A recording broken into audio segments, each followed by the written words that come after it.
Happy Friday. Machines are looking at MasterCard, Intel, Caterpillar, Atlassian, and the Southern Company. MasterCard announced results on April 28, 2022. Interesting facts picked up from the call. We're also extending our open banking reach through data access agreements with partners like Fiserv, which will enable direct API connectivity to thousands of FBI in the United States in the digital identity space. Ekata continued its strong performance on securing deals with financial services companies, including Moneyline and several leading buy now pay later providers. So on the inflation side, as such and mentioned earlier, we have not seen anything yet in terms of changing consumer spending behaviors, but what we are seeing is in terms of the impact on vertical mix and so forth. There has been a 1% increase in our switch volume that's related to gas price increases. We delivered robust revenue and earnings growth with further improvement in our underlying operating metrics. Notably in cross-border travel, Q1 adjusted net revenues were up 27% and adjusted operating income up 40% versus a year ago on a non-GAAP currency neutral basis. We have renewed and expanded our exclusive partnership with American Airlines, one of the largest co-brand programs in the United States. Here are some of the questions that were asked during the earnings call, to have a better idea of the discussions that were happening. Could there be a crowding out effect of rent or gas prices, particularly in Europe yet? Can you discuss some of the underlying drivers outside of the return of cross-border and how sustainable you believe in upper 50% operating margin is going forward? And as a player like Pix actually a customer or a potential customer some of your open banking or fraud or identity services?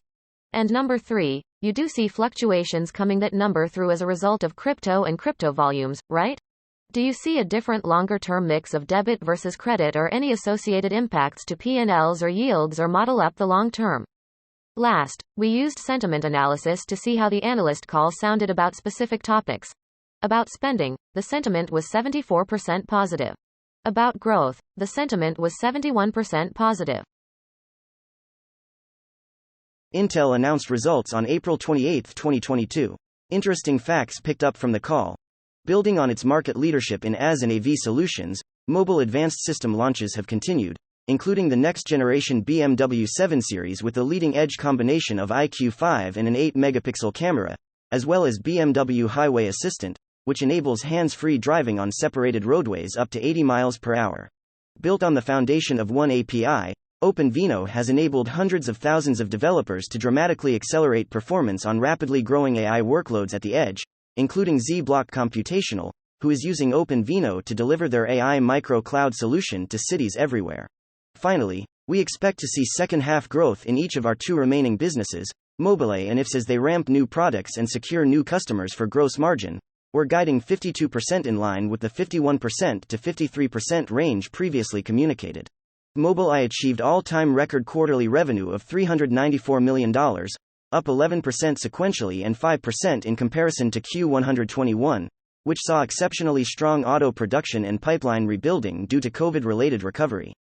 Here are some of the questions that were asked during the earnings call, to have a better idea of the discussions that were happening. So can you just give a little more color on where the specific Intel inventory is versus a more generic inventory and shortage problem, specifically in the PC side of your business, it seems?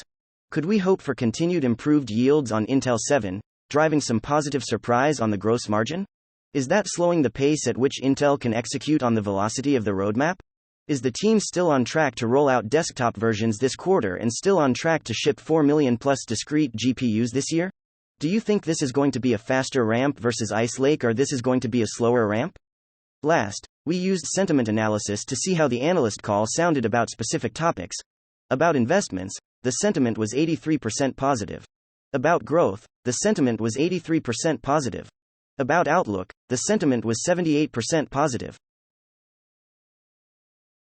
Caterpillar announced results on April 28, 2022. Interesting facts picked up from the call. We also indicated that we would expect manufacturing cost increases to continue at this level for the least Q1 and Q2 and then moderate as we get into Q3, Q4 because of the impact of lapping the increases that have occurred in Q3, Q4 the previous year.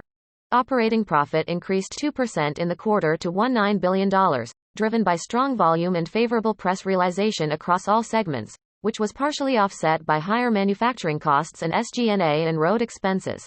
If I have it right, I think your backlog increased by the most in a decade, maybe one of the couple best order quarters or implied order quarters you've had.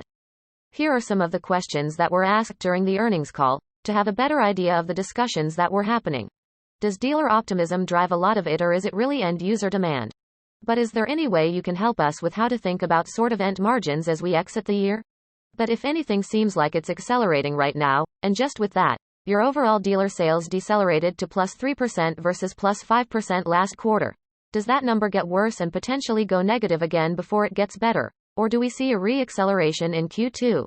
As we look forward to the next 2 or 3 years, do you think the railroads might continue to hold off on new builds until they make up their mind on whether they want to go battery electric, hydrogen, or even cleaner diesel?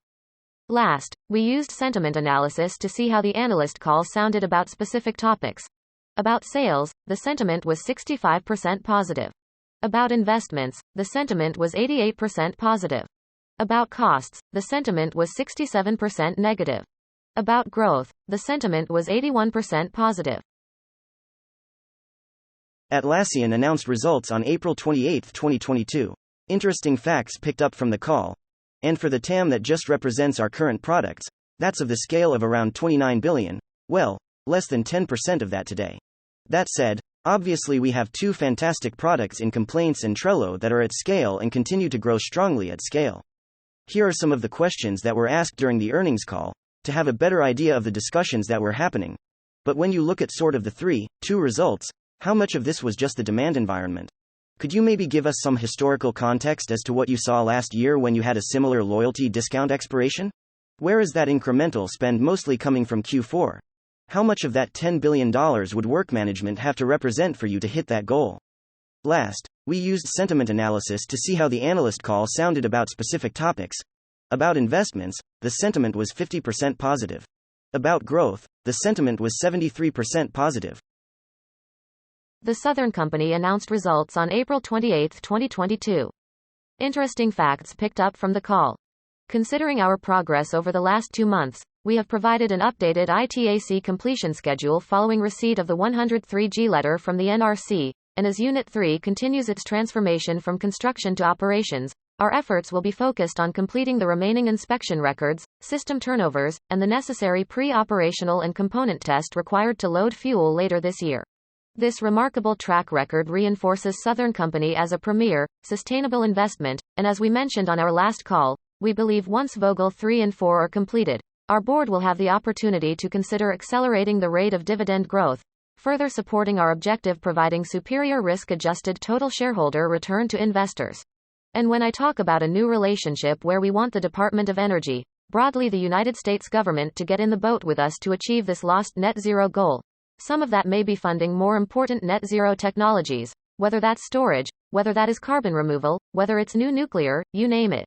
As schools and businesses continue to transition from remote environments to hybrid or in-person modes throughout the quarter, we also continue to see robust customer growth with the addition of nearly 11,000 residential electric customers and over 70 residential gas customers during the quarter.